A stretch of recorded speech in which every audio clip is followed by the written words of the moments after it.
All right, this is the Rossi R92 357 38 lever action. I've been working on this for several weeks now. As you can see, I did a paracord wrap of the handle, and no, it does not get in the way of the trigger. I've had it on there, tested it, and it's fine. Most people will only paracord wrap from here down, but I didn't see any reason why not to do the whole thing over.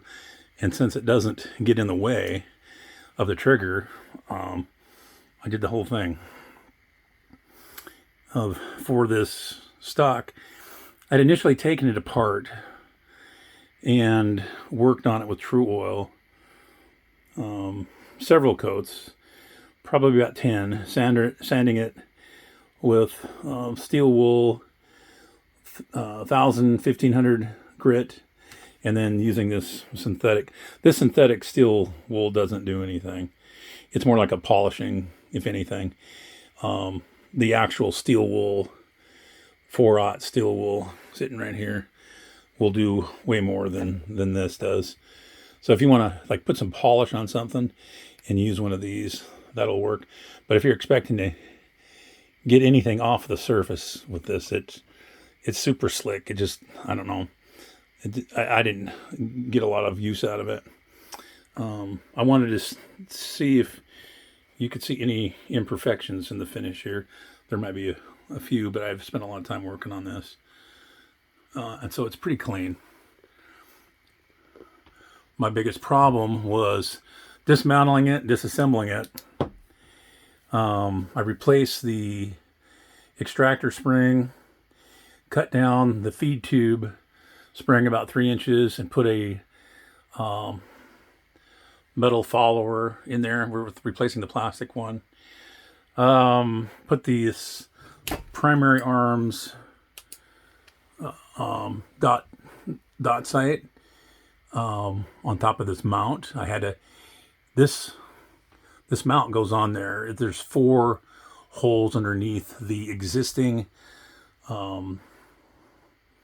sight. I think it's called a bucktail. You drift that out, and it'll expose 4 holes that this mount, the silver, you can get it in black or silver colored, will fit right into, and you put some Loctite in there when you put that on. And then this red dot sight mounted on that. I like that OD color, sort of why I matched it with this paracord. And I just think it looked good with the stainless and the color of this the stock. Anyway, it shoots great. It was flawless. You get 10 357 in the tube now. No problem, no hangups. It's easy to do now. I haven't shot any 38 out of it, but it feeds well, shoots flawlessly.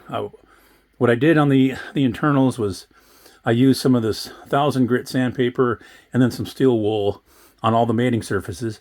I cycled it, maybe a couple thousand times without anything in it before I took it apart to find the wear spots. Once I found the wear spots, that's where I did most of the work on with these different grits of sandpaper. Like here's some 1,500. There was some 600 and some 1,000, and then some steel wool and synthetic steel wool. I use some moly grease, synthetic moly grease, on the inside parts, let them sit and then wipe overnight and then wipe them down. It's not goobered up. The moly has a tendency of impregnating the metal and staying in there. And so it cycles really, really slick. And if I, once this is all dried, yeah, it's getting pretty dry now. I still don't want to touch it here until tomorrow. I'll cycle it, shoot it, maybe make a video if anybody's interested. I've shown how that works, but a couple people in the comment section of a previous video wanted to see what it looked like. So once again, that's the Rossi R92 20-inch stainless steel 38 357. I like the color of the wood. A lot of people didn't like the way it comes out of the box. But I didn't stain it. I just used the True Oil on it and sanded it down and left it at that. So anyway, there it is.